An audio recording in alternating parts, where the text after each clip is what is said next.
Hey, y'all. Welcome back to the podcast. This week, we have Katie Hubbard on with My Wedding Wardrobe. Not enough people know about My Wedding Wardrobe and what Katie does, and not enough people understand the value of it. I had a wedding with her just a couple weeks ago, and 1 hour in, I'm like, sold. How is this not like a top priority for way more people?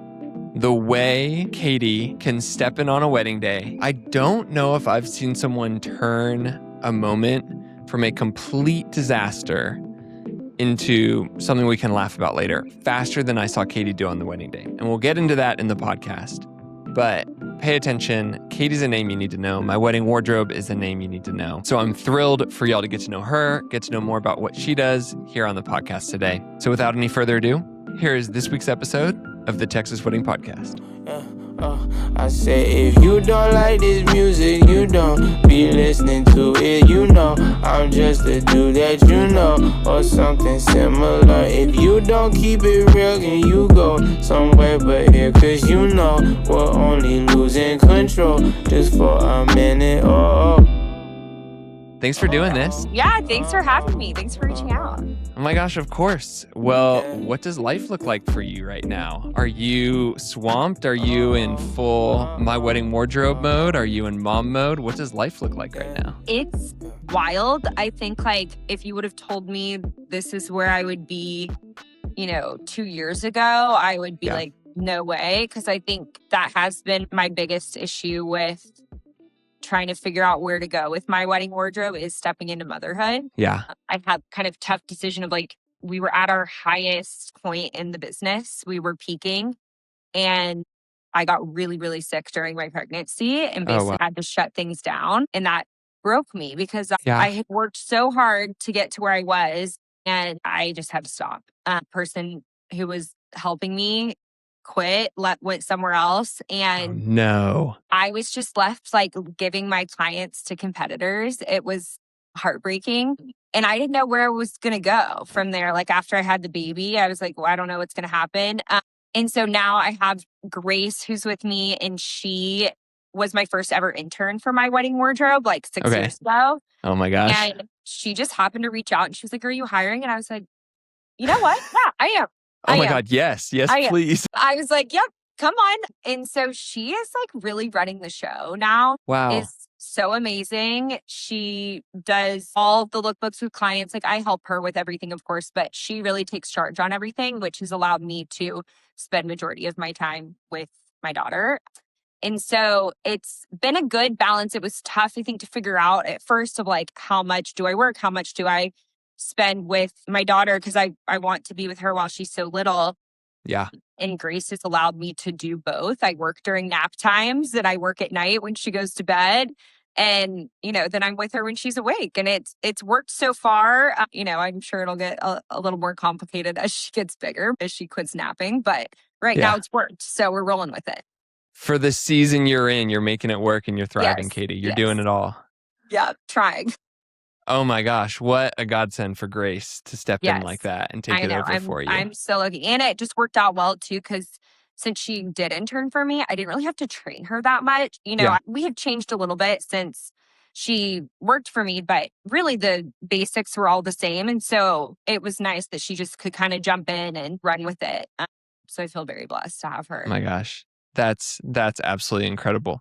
For people listening who aren't familiar with My Wedding Wardrobe, are you up for introducing people listening? Yep, absolutely. So My Wedding Wardrobe was founded in 2020, which everyone always laughs because they're like, you started the company during COVID. And I'm like, You know what? For me, it was the perfect time because everyone was switching from traditional wedding gowns and these large weddings into smaller backyard weddings and courthouse ceremonies and all that. And I really wanted to have an online platform where I could style brides for everything but the wedding dress, because that is such an in-person experience and you go with your family and your friends. So I kind of wanted to take on all of the other things that I feel started to explode because of social media. People weren't just focused on the wedding day. They were worried about their couples showers. They were worried about their engagement photos, their bachelorette looks, all of those other things. And so I was like, I really think I can take this online and work with those things instead. So I launched it then, and it just exploded from there more so Yeah. than I thought it would. Insane. And I've worked with brides all over the country now because we're online, which was my whole goal, is to not just be set in one place. But we've grown a lot since then. Besides just focusing on those other events, now a lot of people will have us there for the actual wedding day. Cool.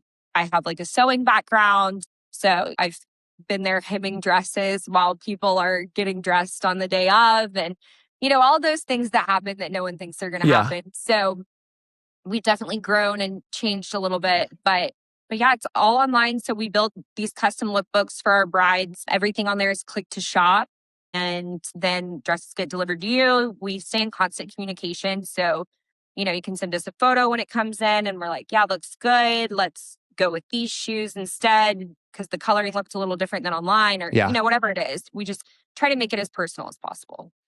Incredible.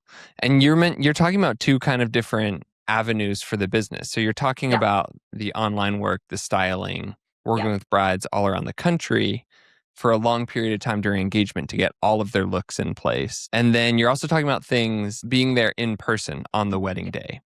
Which is the business 50-50, like split for both of those? Is it focused on one and the other's like just an offering you have for fun? Or can you walk me through both sides of the business there? For sure. I would say most of our brides who come to us kind of like right after they get engaged, and they really want to work with us like through every season of their engagement, through all their different events. We build such a close relationship with them that I feel like most of the times those are the brides that are like, wait, I want you for our wedding day. Yeah. As well. But we have a lot of brides that we just work with one off. They're like, hey, I just want you to do my bridesmaids. Or, hey, I just want you to do my mom. Or, hey, I just want you to do this one specific party that I'm struggling with. And then day of, we have had some brides that we actually haven't worked with them on any of their looks, but we get hired just for the day. Cool. So that can be kind of difficult for us because we don't really know what we're walking into, and we haven't helped with, what all you're wearing. And so we like to work with you beforehand, but a lot of times the planners will be like, I want you there, and so we work with those one-off brides too. Incredible. Which I don't know if it was you helping with all the looks, but we first got connected just a few weeks ago when we worked a wedding together. So that was actually one that I had never worked with the bride. Luke had just wanted us to be there for day of. And so it worked out. But I had actually asked Luke, I was like, can I call the bride beforehand and have her just kind of walk me through what all of her looks are so that I can be a little bit prepared of like what all I need to bring. Yeah. But yeah, that was one of those that we didn't actually work with the bride on her looks, which was interesting because that's, I think, the first one that we've done that way. Really? Okay. Yeah. Well, it was so good having you. You mentioned Luke. That's Luke Wilson, House of Clark, Emily Clark. They were the planners. And then Charla Story was the photographer for it. Yes. Incredible wedding. But I immediately wanted to talk to you more about it because I saw two things from that wedding day, which I'm like sold. Yeah. Immediately sold with you. So I noticed during prep that y'all were not just there like kind of sitting around and waiting for something to go wrong and then like fixing it. But I feel like y'all had a very active role in setting things up for everyone before it was getting going or putting out fires before it happened. Yes. But the part of the day that I was like, oh my God, what would we be doing without y'all? Was when the bride went and got her dress on. And then immediately before the first portraits, went to put some lipstick on, which this had never happened to me. That I've seen this, never happened to me. I don't wear lipstick, but it's never happened that I've seen this at a wedding. She went to put lipstick on and the lipstick broke and it toppled down her dress. Yeah. And like the dress has been on for 12 seconds. Yes. Red streaks down the dress, lands on the bottom of the dress. So like red down there too. Yeah. And it obviously like that is a moment that would ruin the wedding. Like that would kill the vibe. That would ruin the wedding day. But y'all were there and someone's like, oh my God, Katie. And you're like, I got this. I've got this special thing. I've got it. And like the way you balance, like I'm here, but I'm not like taking attention away. It's not the Katie show.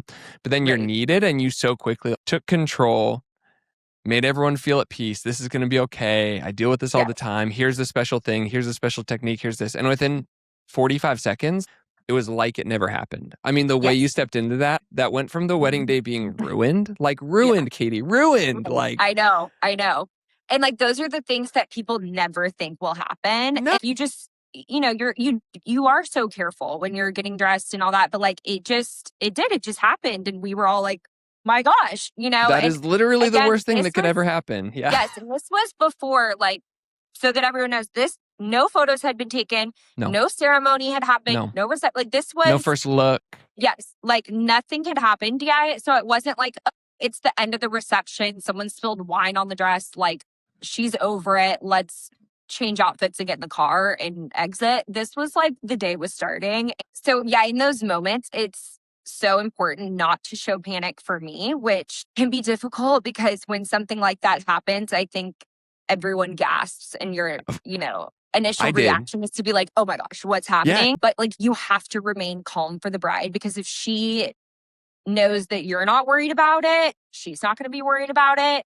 Which you did. Like, you nailed that, because you were like, it happens. I know what to do. And I'm sitting there like, I'm a professional videographer. I'm always in the room. Yeah. I know for a fact that this doesn't happen. Like, this does not happen. It doesn't happen a lot. That has never actually happened to me before. And I was like, oh, no. I was like, this is like exactly the one thing you don't want to happen before when you start the day. I would honestly rather her strap break off her dress than her drop red lipstick down her dress. Yeah. So yeah, it was a little of an internal panic, but we were just trying to be as calm, cool, and collected as possible and just tell her, hey, we've got this, don't stress. And she didn't. We just got her distracted where she was talking to her friends and her family, and we got to work. And like you said, a couple minutes later, it was all good. We're good to go. And it was a non-issue.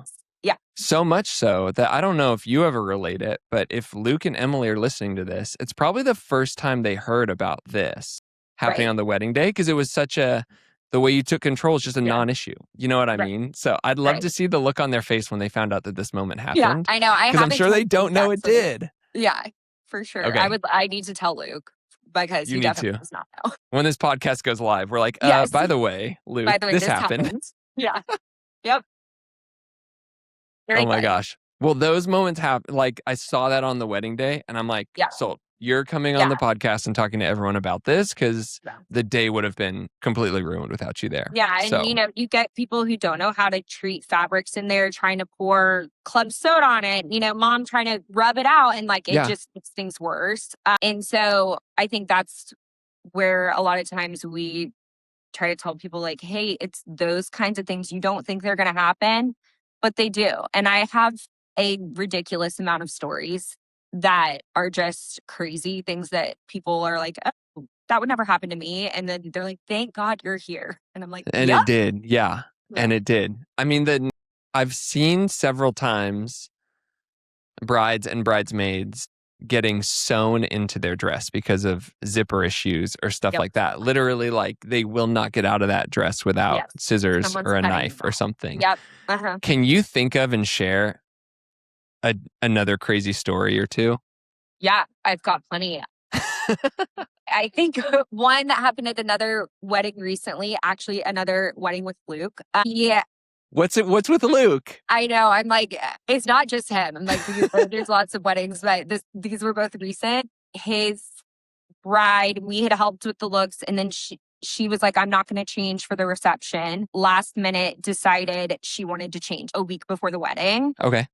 Purchased like a random dress off of Revolve, not anything fancy. She just wanted to have an option to get out of her dress if she was uncomfortable. So we're there the morning of, we're prepping everything, getting everything ready. And I pull out the second dress that she's going to change into, and I hold it up, and I'm like, this is completely see-through. Completely see-through. I'm like, does she know that this is see-through? I know this bride. I know her family, her style. Like, I don't think she's planning on this. So oh my God. Katie. I went and found the sister, and I was like, hey, don't want to panic anyone, but like, her dress is see-through. Do you know what she's wearing under? Does she have anything to wear under? And she was like, oh no. She was like, no. So we were getting ready at the grandmother's house, and the sister went and got her grandmother and was like, do you have a slip in your closet that we could wear? and that we could use. And so the grandmother was like, yeah, let me go look. She's going through her closet. It's just like fabulous, fabulous grandmother.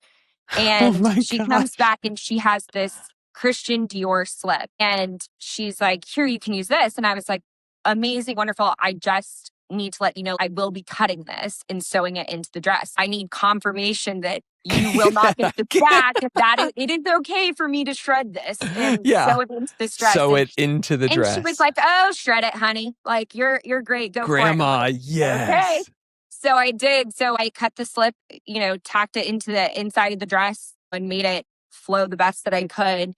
And she wore it and it was great and it was all perfect. But she was like, we had, that was my exit dress and we had, flash photography and the exit, like had I not had anything under there, it would have been a disaster, but Katie. She had no idea. And I've had that happen twice where people had second looks they bought last minute and they hold it up and it's completely see-through. And I'm like, I'm going to have to sew something into this because I don't think you want to give everyone a show, Especially if they get under, like you said, flash photography, pin spots for a first dance. Yeah. I'm like, we're not doing that. So Katie. I always pack extra nude slips now in our emergency bag because you just never know when someone's going to need something sewn in there. Not everyone has grandma's Christian Dior. Yes, that was a lucky one. I was like, wow, it makes your dress look like a lot more expensive dress than it is. So I'm like, it kind of worked. I've had like some really funny stories like that. I mean, things like that, of course, happen. Which stories like that? Let me pause. Yeah, let me pause to say that's a funny story because you were there. You know what I mean? That is an absolute nightmare. Ruins everything story except for Katie was there. Right. And so it's funny now. Yes. And I think those are the things that like are big things that happen, but like end up not being a big deal because we fix it. But then there's those little things that happen. I will say one thing that happens a lot that people don't realize is so many girls' bustles break during their first dance.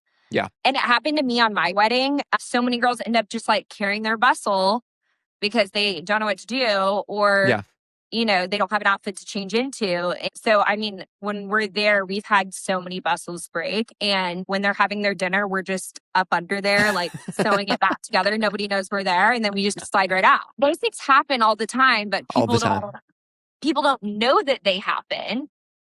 Guests of the wedding, things like that, bridesmaids, sometimes they don't even know that it happens. So that's why I think it can be a hard sell of, hey, you need me there. Because they're like, oh, well, those things don't happen. And we're like, yeah, that won't happen. We want you to know that they happen. But it doesn't happen. You don't know it happens because I'm there. Right. If I was not there, you would know that this happened. At the wedding. So, yeah. Oh, my gosh. Well, I hope they all hear this so they know it happens and you will save them in those moments. Yes, hopefully. Katie, do you feel like more of your clients are very into fashion and so they're like excited to hire you to help them? Or do you feel like it's the other end of the spectrum where it's like, hey, I'm not very good at this and I want to feel confident on my wedding and I'm not good at it. Like, please just tell me what to do. I would say it's about 50-50. Okay. I think our brides that come to us who are not into fashion, or maybe they like fashion, but they have a really demanding job. Like they're a doctor or a lawyer and their hours are crazy and they don't have time to shop. Those kinds of brides, I think, are the ones who are like overly appreciative of our services. I bet. We have the brides that are very fashion forward, which for us is fun to work with because we can push those boundaries a little bit more between like pretty much our classic Southern traditional brides that are majority of our clients. Okay. And then those more fashion forward brides.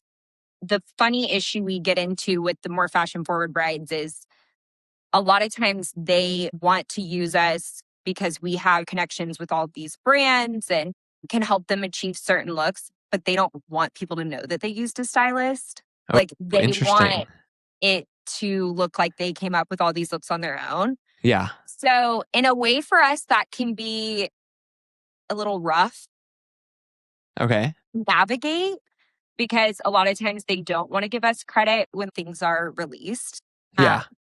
Navigating that can be an issue. Whereas like the ones who used us and truly needed the help are so thankful. They're like, tag us and everything. Like shouting your name. Absolutely. Style. So it is interesting. It's about 50-50. So yeah. Yeah. Amazing. Do you ever get requests to style vendors? Like I know vendors will hire stylists a lot if it's like, oh, I have Engage conference coming up and I just can't put anything together. Like, are you up for this? Is that a service you offer? Yes, absolutely. I actually joked that we could have an entire business off of styling vendors for Engage. Like this could be a whole thing. Because people panic about their outfits so much and it's so fun. But we do that. We've also gone in with teams. We went in with Pop Parties here in Dallas and did a presentation on how to style for different body types and different, I guess, corporate events, whether that's meeting with a client or if that's the wedding day itself, what to wear, like kind of all of those different things. We went in and did a whole presentation and then we told them if any of y'all want to book one-on-one styling afterwards, we can work with you and your budget and, your body type and find you actual pieces instead of just like, here's some examles. So, Katie, that's such high value stuff you're talking. Like that is so high value.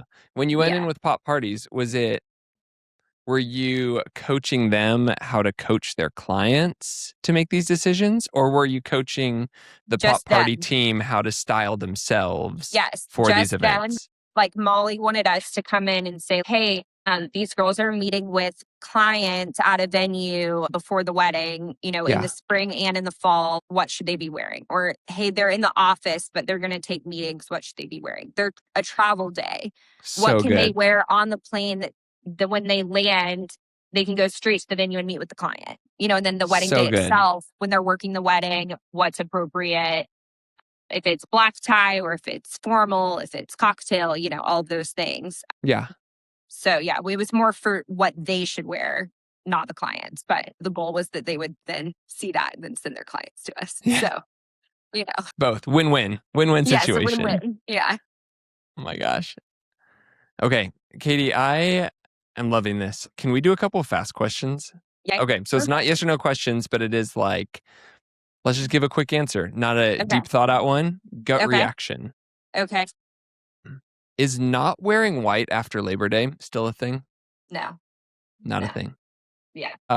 What would you say is your favorite thing about Dallas? That there's a new restaurant opening every week. I love food. I love to try Are you a big foodie? Yeah. I'm a foodie and I love to go to new places. And so I have fun with that in Dallas. Do you have a favorite kind of food? Oh gosh, that's tough. We ask hard questions here. I think I could eat Mexican food for breakfast, lunch, and dinner every day and not get sick of it. But I also do love pizza, pasta, and a good sushi roll. I mean, those are my top three, but you got it all in Dallas. So those are the big things. Yeah. What's your least favorite thing about Dallas? Traffic. I mean, that's basic, but but traffic, so real. I don't like to leave my little bubble because the Texas drivers are rude. We're in the South, but they're rude. They're different. People get different behind the steering wheel. They are. So I don't like They'll hold the door open for you and then they'll give you the bird when they drive past you on the way out. Exactly. Yeah. What is one wardrobe piece that every bride needs but forgets about for their wedding weekend? Ooh, for their wedding weekend, they need what they forget about. Wardrobe anytime for the weekend. Interesting. One piece. I'm trying to think of something that would translate to all the things. I mean, I think a beautiful classic pair of earrings. Yeah. That are timeless. You can wear with a lot of different things and that you'll have forever to pass down to kids or family or something like that. Goes along. That's a sweet answer. I love that. Yeah. And then they'll have the pictures of mom or grandma or great grandma in the earrings when they're wearing them. I love that. That's incredible. What's your dream vacation that you've never done? Japan. Yes. Japan. That's my husband and I's number one bucket list. My best friend did her honeymoon there. Okay. And came back and wanted to move there. Oh my gosh. So that's my number one right now. Fun. Do that vacation, but don't move there. I like you being here in Texas. Yeah. No, we won't be moving. But yeah, I don't think my husband and I would quite fit in there. We're pretty strong Texans here. So Well, just visit and then you can come back. Yes. You can let the Texas out here. Yes. Is it okay to wear gold and silver jewelry? Or is it you got to just pick one? I think it depends on the person. I know it's kind of not but I think it depends on the jewelry, like what kind of jewelry it is. Personally, I think you can mix it if it's done right. So yeah. So good. Okay, last question. Should wedding vendors always wear black? Or do you feel like we need to evolve out of the all black situation and start to expand a little bit?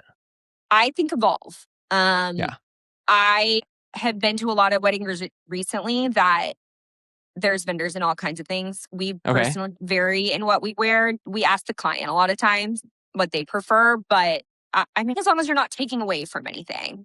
Yeah. I think branch out. Branch out. I like that. Yeah. Katie, you crushed it. That was the fast questions. Awesome. So you've been in business for 6 years.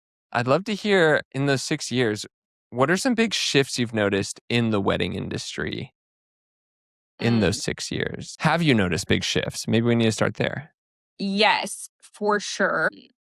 I think we all talk about it, but I think social media is something that is huge. And especially being in the fashion world has really changed. Yeah. Because I think people care a lot more now about having looks for every event than they used to. So yeah, I think social media has played a big part in it. And then also, I think what people choose to spend their money on has changed in a lot of ways. Like I think now I do think videography is something that has grown a lot. Like when I first got married, not everyone even had a videographer. And now I feel like it's like, what are you doing if you don't? Like, that's crazy. Yeah.